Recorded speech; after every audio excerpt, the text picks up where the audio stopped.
What's going on, YouTube? I want to demonstrate how I painted the prismatic wall.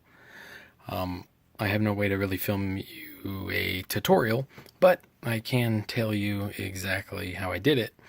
So here it's blue, and then it goes to blue and orange, yellow, and then this direction it's yellow. So it adds kind of a cool effect. You can see under the light here, as you turn it, it kind of has the illusion of changing colors, right? Now it does the same on the, oh sorry. So here's the other side, and straight on you can see both. But what we're doing here, and we also had a couple mistakes there, but I tried to clean it once and it happened again, so we're just going to leave it. But what we did, we took the wall and primed it gray, and then I used Vallejo silver.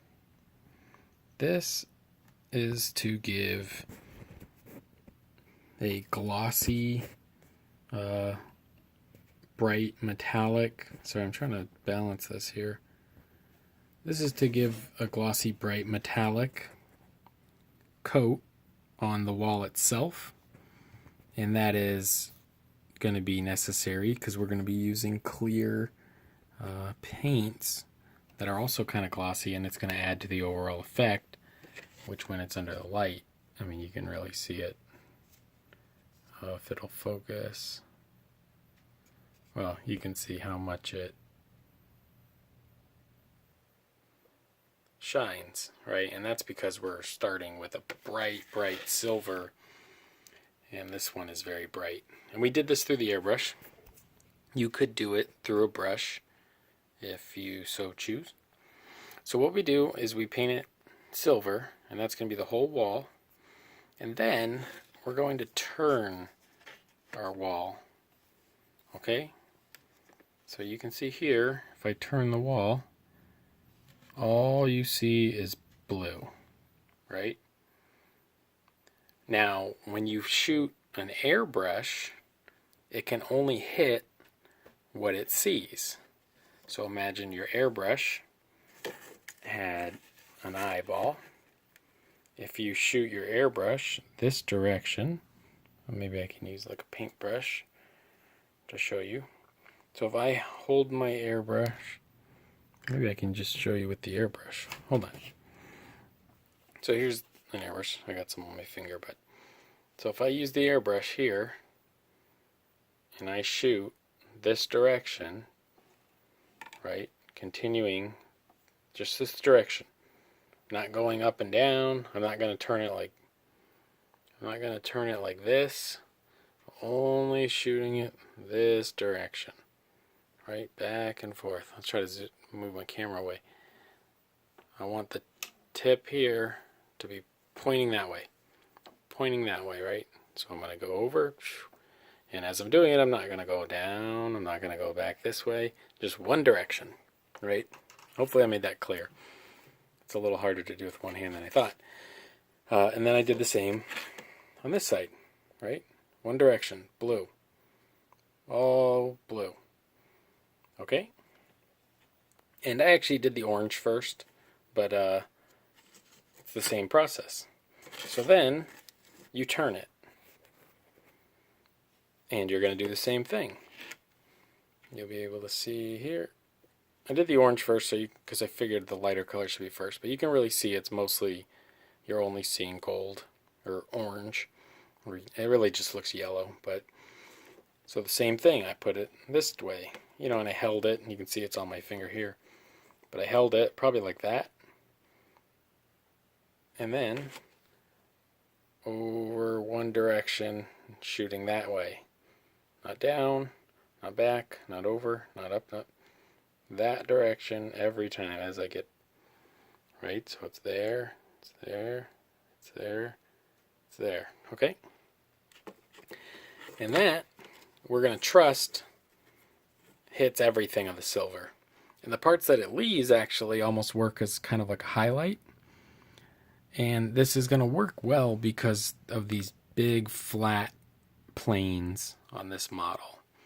Right, so all the flat, you can see how all those flat surfaces facing in this direction, they're going to catch all the yellow. All the flat surfaces in this direction are going to catch all the blue, and because they have sharp angles, they'll creates a good separation. Now, I used orange and blue, but the orange looks kind of yellow, and that leads to some interesting, both the orange and the yellow, or orange and blue hit these spots. So that led to some interesting kind of transition, kind of green colors, right? So that's good. So now we have the orange, the blue, the silver that never got hit, and the part where they both hit the same part, and that made kind of a green. And I never went down this way, right? So we can see kind of speckling, right? I never went down, just one direction each time. And the process was super simple. We started with silver. Then we did ghost tint, Minotaur ghost tint orange. This is a clear, glossy color. It's going to work better if it's a clear, glossy color. I bet it would look really cool with these Tamiya clears. But I'm not really sure how to airbrush those yet. I think I need to thin them down or something.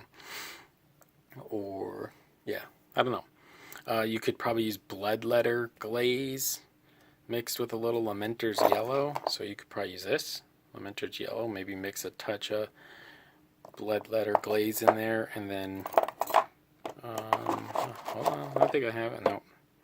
Well, I have it somewhere, but the blue, Gilliman blue glaze. But I just continued with Minotaur Ghost Tint Blue.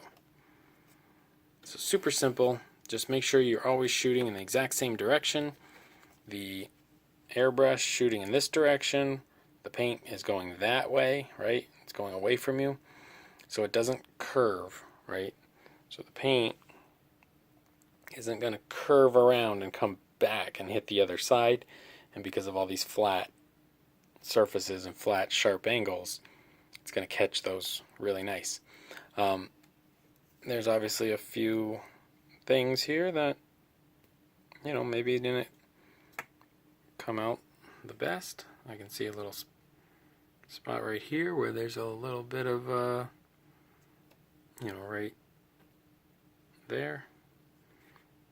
But, all those little imperfections are fine. This is just a little spell wall. Super quick to do. All we got to do is finish dry brushing the dirt. The dirt I just used like a burnt umber brown and then mixed a strong tone and a sepia game ink.